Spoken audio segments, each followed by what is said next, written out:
Today I'm going to show you how to make a Google form. So unlike most of the Google products, there is not an app for this. You have to go to forms.google.com. And then what you're going to do is you are going to click up here to make a blank form. Then you need to title your form really whatever you want to, but I'm going to call it My Exhibit Review because it's basically them reviewing your exhibit. This is the form that other students are going to fill out after they visit your exhibit. So it gives you just one question to start with, and the question it gives you is a multiple choice question. You click over here to select different types of questions. You have to have at least one multiple choice question on your form. So I don't care what that multiple choice question is as long as it pertains to your exhibit. Some examples would be, you could go real simple. You could say, did you like my exhibit? Yes or no? And give them the options of clicking yes or the option of clicking no. You could say, what was your favorite piece of artwork in the exhibit? And then you could type the titles of all of the pieces of artwork and let them choose which one was their favorite. But to add the question part, you type here.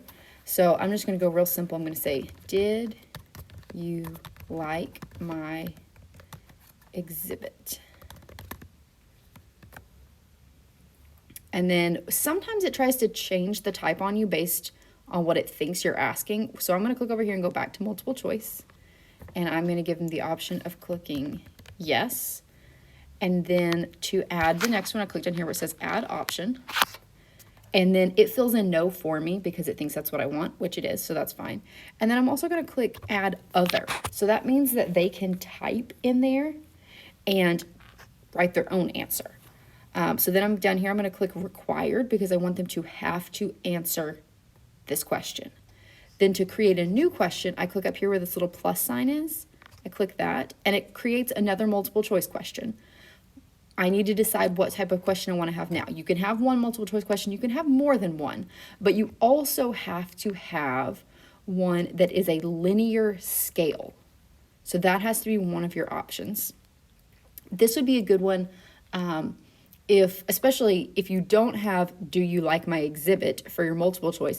You could say here on a scale of 1 to 5, how much did you like my exhibit? And then label 5, not at all, or very much. So then again, I'm going to click down here to make it required. And then there's my question. You also need to have one short answer question. So an example of a short answer question would be like, which piece of art was your favorite? And then you could have them type in the short answer text which one was their favorite. So I'm going to turn that on and make it required. You'll see these have a little red star by them. That means that they're required. You want to make all your questions required for this. So those are the questions I have. I would not use these questions for real because you wouldn't put, did you like my exhibit? And then also on a scale of 1 to 5, how much did you like my exhibit? You would choose one of those. So you have to come up with 5 questions about your exhibit that you want to ask people. You have to have at least one multiple choice, at least one linear scale, and at least one short answer. There are plenty of other types to choose from. You can look at all of these and choose one of those. Or you can repeat some of these. If you want to have 2 multiple choice, 2 linear scale, and 1 short answer, that's fine. As long as you have 5 total and 1 of each of these types. When you have major form, you gave it a title here, but you need to title the actual name of the file. But it'll do that for you. If you just tap the title, it changes it to match that. So that's pretty easy. Then if you want to, you can play around with the theme. So you can choose a different color for it if you want to. You can also choose an image. and it'll put that up here at the top, and then it'll change the rest of the colors to match that. That's optional. You don't have to do that, but you can.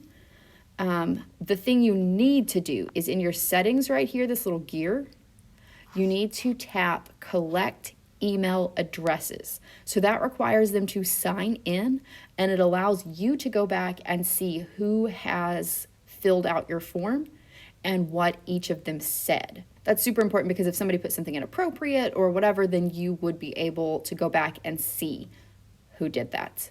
So then I'm going to click save. And then I'm going to close out of this. And now I want to see what my form looks like. So I'm going to click this little eyeball. And this is what it will look like when people go to fill out my form. So I'm going to fill it out real quick.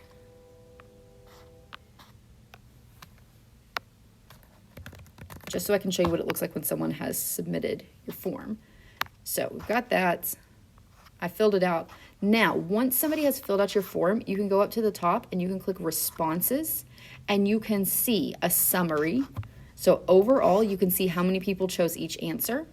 You can see how many people chose which number, and you can see what all of the responses were to your short answer. I can also go over here and look at each question individually, and I can look at each individual response. So I can see that this was filled out by me, kfortune@bentonschools.org. And I can see that all of these answers that the person who filled this out, that was me, chose.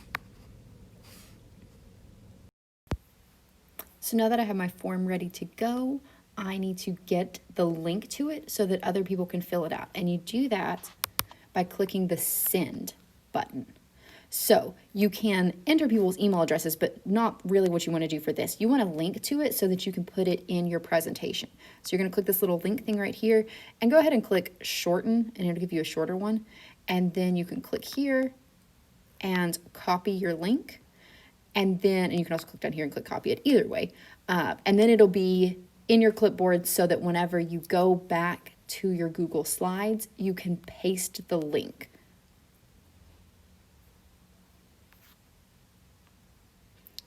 So I'm going to go down here, and then I'm going to click insert link, and I'm going to paste that link that I just got.